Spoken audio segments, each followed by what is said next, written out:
പിണറായി സഖാവ് വന്നിട്ട് എന്നെ ക്യാപ്റ്റൻ എന്ന് വിളിക്കണമെന്നോ സംഘം വിളിക്കണമെന്നോ അങ്ങനൊന്നും പറയുന്നല്ല. അത് ഓരോരുത്തരെ ഇഷ്ടപ്പെട്ട് പറയുന്നത്. ഞങ്ങളെ സംബന്ധിച്ചിടത്തോളം ഞങ്ങളുടെ പ്രിയപ്പെട്ട സഖാവ് പിണറായി വിജയനെ ഇരട്ടച്ചങ്കെന്ന് ഞങ്ങളാരും പറയാറില്ല, ഞങ്ങൾ പാർട്ടിയിൽ നിന്നുള്ള ആരും പറയാറില്ല എന്ന് കഴിഞ്ഞ ദിവസം എം സ്വരാജ് പറഞ്ഞിട്ടുണ്ടായിരുന്നു. പക്ഷെ അതേ സമയത്ത് ഞങ്ങളുടെ ക്യാപ്റ്റനാന്ന് പറഞ്ഞിട്ട് ഒരു സൈഡിൽ നമ്മൾ പ്രചാരണം നടത്തുന്നതും പിന്നെ തിരുവാതിരയൊക്കെ നമ്മൾ കണ്ടിട്ടുണ്ട്, കാരണഭൂതൻ എന്നൊക്കെ പറഞ്ഞ് അങ്ങനെ കണ്ടിട്ടുണ്ട്. അപ്പോൾ അതിലൊരു നിലപാട് എങ്ങനെയാണ് ശരിക്കും? പാർട്ടിക്ക് വ്യക്തിയാണോ പാർട്ടിയാണോ? പാർട്ടിക്ക് പാർട്ടി തന്നെയല്ലേ, അതിൽ വേറെ തർക്കമൊന്നുമില്ല. ഒരു ടീമാകുമ്പോൾ അതിനൊരു ക്യാപ്റ്റൻ ഉണ്ടാവില്ലേ? ഏത് ടീമിനായാലും നമ്മൾ അങ്ങനെയാണല്ലോ കാണുന്നത്. അതിന് ഓരോ വാചകം ഉപയോഗിക്കുന്നു, ലീഡർ, ക്യാപ്റ്റൻ എന്നുള്ളതുപോലെ തന്നെയാണ്. ഒരു തെരഞ്ഞെടുപ്പിനെ നയിക്കുന്നത് ആരാ? മുഖ്യമന്ത്രിയായ സഖാവ് പിണറായി വിജയനാണ്. നേരത്തെ ആയിരുന്നെങ്കിൽ അന്നിപ്പോൾ EMS ഉള്ള സമയത്ത് EMS ആയിരിക്കും. ആ നിലനിൽക്കുന്ന മുഖ്യമന്ത്രി അടുത്ത തെരഞ്ഞെടുപ്പിനെ നേരിടുന്ന സമയത്ത് ലീഡ് ചെയ്യുന്നവരായിരിക്കുമല്ലോ. ഇന്നിപ്പോൾ കേരളത്തിലെ ഒരു തലമുതിർന്ന പോളിറ്റ് ബ്യൂറോ മെമ്പർ സഖാവ് പിണറായി വിജയനാണ്. സോ പക്ഷെ മുമ്പുള്ള ഓരോ നേതാവിനും ഇല്ലാത്തൊരു പ്രൈസിങ് പിണറായി വിജയന് കിട്ടുന്ന പോലെ തോന്നുന്നില്ലേ? അത് നിങ്ങൾ മുമ്പില്ലാത്തോണ്ടാണ്.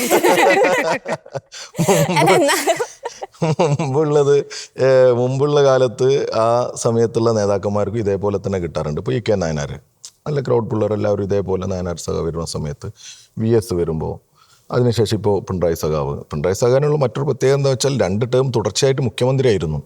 ഇപ്പോൾ നിങ്ങൾക്കായാലും എത്ര വിമർശിക്കുന്നവർക്കായാലും എന്താ നമുക്കൊരു വല്ലാത്ത ഇഷ്ടം തോന്നുന്ന ഒരു നേതാവല്ലേ, ഒരു തീരുമാനം എടുക്കാൻ, ഒരു ബോൾഡായിട്ടൊരു കാര്യങ്ങൾ പറയാൻ, എന്നാൽ നമുക്ക് കാര്യങ്ങൾ പോയി സംസാരിക്കാൻ വ്യത്യസ്ത ഉദാഹരണങ്ങളുണ്ട്. അപ്പോൾ ഒരു ലോങ് ടേമിലേക്ക് ഇപ്പോൾ നിങ്ങളോട് നിങ്ങളുടെ പ്രായത്തിൽപ്പെട്ട ആളുകളോട് മുഖ്യമന്ത്രി അല്ലെങ്കിൽ ഒരു ലീഡർ എന്ന് ചോദിക്കുമ്പോൾ ഫസ്റ്റ് വരുന്ന പേര് ഏതായിരിക്കും?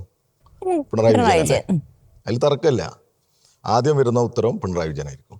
അതുകൊണ്ട് തന്നെയാണ് അദ്ദേഹത്തെ അങ്ങനെ ആളുകൾ വിശേഷിപ്പിക്കുന്നത്.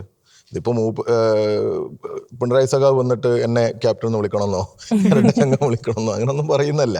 അത് ഓരോരുത്തരെ ഇഷ്ടപ്പെട്ട് പറയുന്നത്. ഇപ്പം നിങ്ങളുടെ ഒരു തലമുറയുടെ വാചകങ്ങളായിരിക്കില്ല, അല്ലെങ്കിൽ നിങ്ങൾ ഉപയോഗിക്കുന്ന വാക്കുകളായിരിക്കില്ല ഞങ്ങളുടെ ക്യാമ്പസിലെ ഒന്നും ആ കലാലയങ്ങളിലെ ഒന്നും ഉപയോഗിക്കുന്ന വാക്കുകൾ. നിങ്ങളിപ്പോൾ ഉപയോഗിക്കുന്നത് വേറെ ആയിരിക്കും. ബ്രോ അല്ലേ?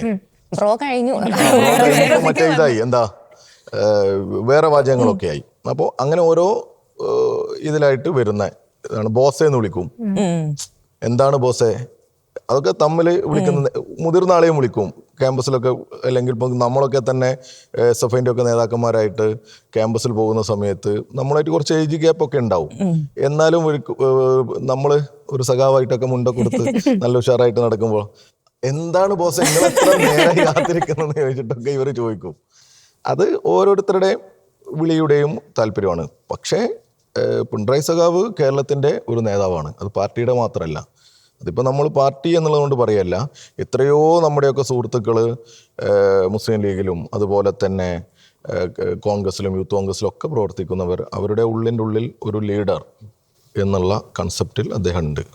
അപ്പൊ അതിന് ആപ്റ്റായിട്ടുള്ള വ്യക്തി തന്നെ ക്യാപ്റ്റൻ എന്നാ വിളിക്കൊക്കെ. ക്യാപ്റ്റൻ എന്നുള്ളത് അതുകൊണ്ടാണ്. അപ്പോൾ സ്വാഭാവികമായിട്ട് ഇപ്പോൾ നമ്മൾ ഇപ്പോൾ പ്രത്യേകിച്ച് ഈ ഒരു കാലഘട്ടത്തിൽ ക്യാച്ച് ചെയ്യാൻ പറ്റുന്ന വാചകങ്ങളും ഒരു ലീഡിങ് ന്യൂസ് അതൊക്കെ ഒരു ക്യാപ്ഷൻസും ഒക്കെ വരുന്ന സമയമല്ലേ, അതിൽ ഉപയോഗിച്ചു എന്നുള്ളതേ ഉള്ളൂ.